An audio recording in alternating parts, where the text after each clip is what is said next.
En cette période un petit peu spéciale, tu fais forcément face aux difficultés de t'entraîner à la maison au poids du corps. Il n'y a aucun doute sur le fait que tu t'es rendu compte à quel point ça pouvait être compliqué d'avoir un entraînement complet et optimal lorsqu'on n'avait ni accès à une salle de sport, ni la possibilité d'aller faire du sport sur un stade ou tout simplement à l'extérieur et de profiter de tout ce que tu peux trouver dehors. Et c'est encore plus compliqué lorsqu'on n'a aucun matériel, ni poids, ni haltères, ni barre de traction par exemple. On fait toujours la même chose, des pompes, des abdos, du gainage, mais en agissant comme ça, soit on finit par s'ennuyer, par se lasser et on se jette dans le canapé avec un paquet de gâteaux devant la télé et on arrête tout, soit encore pire, on néglige une grande partie des groupes musculaires et notamment ceux du dos et de l'arrière de l'épaule. Et alors si tu es un sportif qui se respecte, tu sais à quel point c'est important de négliger aucun groupe musculaire dans ton entraînement et donc tu peux pas te permettre tout ça tout simplement. Mais alors comment travailler son dos et ses épaules sans aucun matériel à la maison? C'est justement ce que je vais te proposer de faire dans cette série d'exercices à faire avec une simple porte. Et tu vas voir que pour la plupart, ils peuvent même devenir plus durs que tout ce que tu peux faire en temps normal.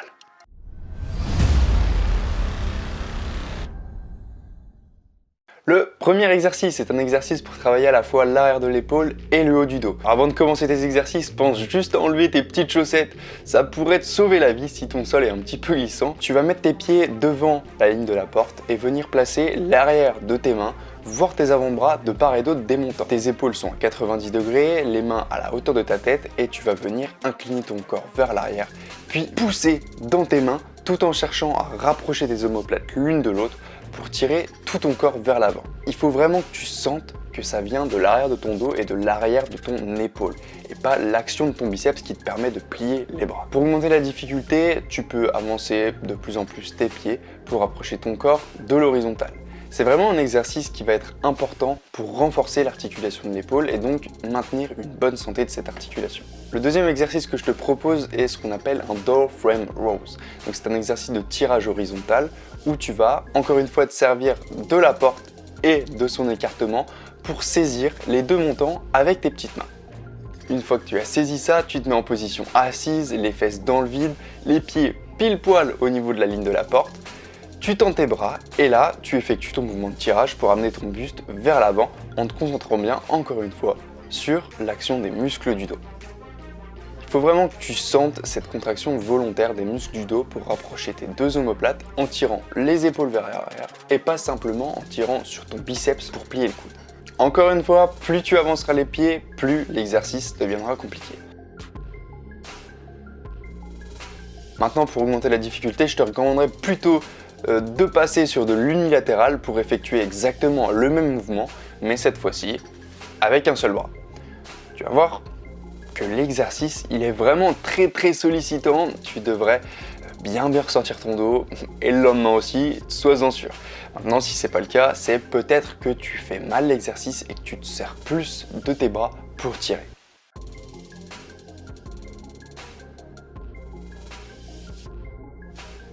On passe maintenant au troisième exercice où on se sert, encore une fois, de ce magnifique écartement de la porte et de ses montants pour se concentrer cette fois sur le muscle des épaules et particulièrement le côté et l'arrière de l'épaule. C'est un peu compliqué, tu vois, lorsque tu t'entraînes à la maison de travailler ces parties-là et souvent on travaille juste l'avant avec tous les mouvements de poussée au poids de corps comme les pompes ou même les handstand push-ups. Pourtant, si tu veux des épaules bien larges et des belles noix de coco bien rondes, c'est hyper important et c'est surtout important pour ne pas négliger et créer des déséquilibres musculaires entre les différentes parties de l'épaule qui pourraient à terme te mener à un risque de blessure. Donc comment ça se passe? Tu viens de positionner au milieu de la porte, les épaules qui sont alignées avec les montants. Tu penses à bien relâcher tes épaules, à bien les descendre en bas, à légèrement bomber ton torse vers l'avant pour éviter d'être tout voûté. Tu contractes fessiers et abdominaux pour avoir un gainage solide. Et là, tu positionnes tes mains contre les bords et tu pousses le plus fort possible avec exactement les mêmes intentions qu'un exercice d'élévation latérale que tu pourrais faire aux haltères. Mais cette fois, on utilise une contraction isométrique maximale durant environ 10 secondes. C'est-à-dire que tu vas pousser le plus fort possible contre les montants de la porte en te concentrant bien sur l'action des muscles de l'épaule, comme si tu voulais l'enfoncer sur les côtés.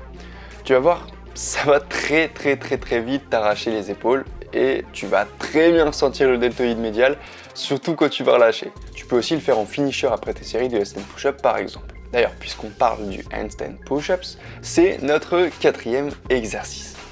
Bon, t'inquiète pas, je vais pas te demander d'être aussi fort que ça non plus, on va simplement servir d'une porte comme d'un support pour appuyer nos petites jambes.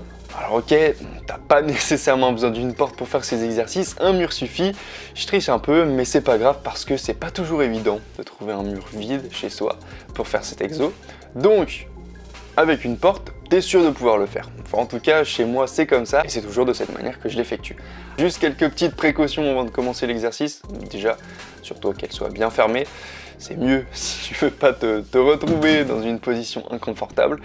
Et dans l'idéal, tu te positionnes dans le sens de l'ouverture pour être sûr que la porte va pas s'ouvrir tout simplement pendant que tu vas être en appui dessus. Ça serait un petit peu dommage. Cet exercice-là, il est vraiment très compliqué. Il demande vraiment une bonne maîtrise, une bonne mobilité, une bonne stabilité de l'épaule et surtout beaucoup de force. Donc si tu n'y arrives pas pour le moment, je te conseille de d'abord travailler en isométrie, c'est-à-dire que tu vas te mettre en position, puis la maintenir pendant plusieurs secondes.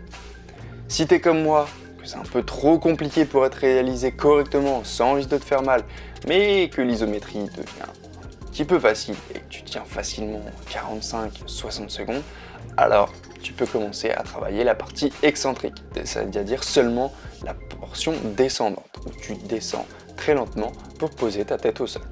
Encore une fois, là le contrôle est important, il faut que tu descendes absolument lentement. Tu peux mettre un petit coussin juste en dessous pour éviter de te fracasser la tête et puis peut-être aussi te faire accompagner de quelqu'un autour de toi en cas de difficulté, ça peut ne pas être une mauvaise idée. Et ça serait pas trop le moment de te blesser surtout.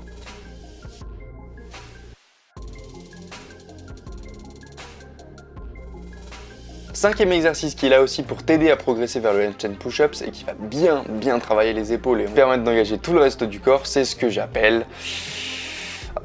J'ai pas de nom pour cet exercice. Tu vas simplement te mettre face au sol, en position de pompe avec les pieds sur la porte, et effectuer des montées et des descentes en poussant bien dans tes épaules pour avancer et revenir en position. Attention, l'exercice il est bien plus difficile qu'il n'y paraît.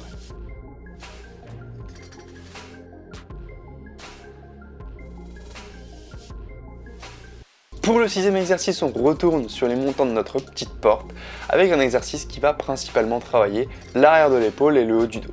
Encore une fois, via la contraction isométrique maximale.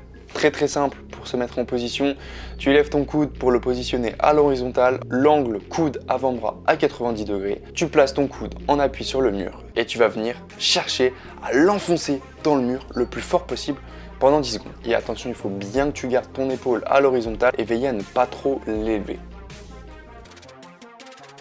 Et maintenant, j'ai gardé le meilleur pour la fin, les tractions. Et oui, tu peux bel et bien travailler tous les mouvements de tirage verticaux sans barre de traction puisqu'il te suffit d'une seule chose, c'est une porte.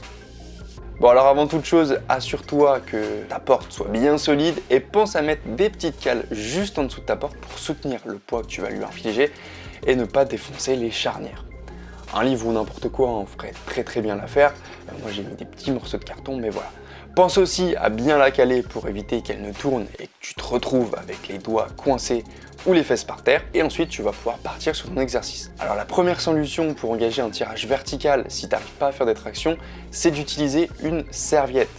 Exactement de la même manière que je te l'ai montré dans ma dernière vidéo. D'ailleurs, si tu ne l'as pas vu, va y faire un petit tour tout de suite pour découvrir plein d'autres exercices, cette fois à faire avec une serviette. Ainsi, tu pourras travailler ton dos efficacement et sans danger. Et au besoin, tu pourras même t'aider de tes jambes en poussant légèrement dans tes cuisses pour t'aider à remonter. La deuxième solution, c'est simplement de te servir du haut de ta porte comme d'une barre à traction. Positionne-toi juste le plus proche possible des charnières pour diminuer encore une fois le risque d'arracher ta porte, ça serait un petit peu dommage. Puis tu te suspends en haut et tu commences à tractionner. Oui, écoute, si étrange que ça puisse paraître, j'ai bien trouvé ce mot dans le dictionnaire. Alors, petite astuce, si comme moi le haut de ta porte te détruit les mains et t'empêche de faire correctement le mouvement, tu prends une serviette dans la longueur et tu la places comme ceci juste au-dessus de ta porte. Et là, tu vas voir, c'est magique. Plus aucune douleur, tu peux saisir la porte bien fort et tu peux commencer tout simplement à monter. Pense bien à engager les muscles de ton dos et à engager tes omoplates au début du mouvement, Même si je te l'accorde, c'est pas toujours évident quand on est contre une porte, voilà, c'est essentiel pour effectuer une belle traction. Tu peux aussi essayer de le faire directement sur les montants de la porte si ceux-ci sont assez épais, mais moi perso, comme tu peux le voir, c'est assez fin et je suis pas encore Spider-Man. Aïe aïe aïe, si on m'avait dit que je pourrais autant me défoncer avec une porte, franchement, j'y aurais pas cru. Bon, j'espère que cette petite série d'exercices t'a plu, j'espère que ça t'a donné des idées. Comme tu peux le voir, encore une fois, avec une porte, on peut faire de super trucs. Franchement, pour mes épaules, je suis déjà bien carbo, le dos aussi. Là, d'enchaîner tous ces exercices, ça me flingue complet. Donc maintenant, à toi de mettre tout ça en place. N'hésite pas si tu as besoin à me contacter, etc. sur les réseaux pour que je t'aide à mettre en place des choses dans ton entraînement pour réussir à progresser. Lâche-moi un gros pouce bleu si tu as kiffé. Dis-moi en commentaire ce que tu souhaiterais améliorer. Dis-moi en commentaire si tu as des petites suggestions de vidéos que je pourrais faire pour t'aider. Moi, tu sais, comme d'habitude, ça me fait super plaisir de pouvoir rendre service. J'ai reçu plein de messages la dernière fois par rapport à ma dernière vidéo, justement de retour à ce niveau-là, donc j'ai pu conseiller pas mal de personnes et c'était vraiment super cool. Voilà, donc à ton tour maintenant, entraîne-toi bien. Comme d'habitude, oublie pas de partager cette vidéo, oublie pas de t'abonner à ma chaîne, oublie pas de me rejoindre sur tous mes réseaux que je te mets juste ici. Et puis tout simplement, on se dit à très vite dans la prochaine vidéo pour libérer encore un peu plus tout ton potentiel. Allez, ciao ciao!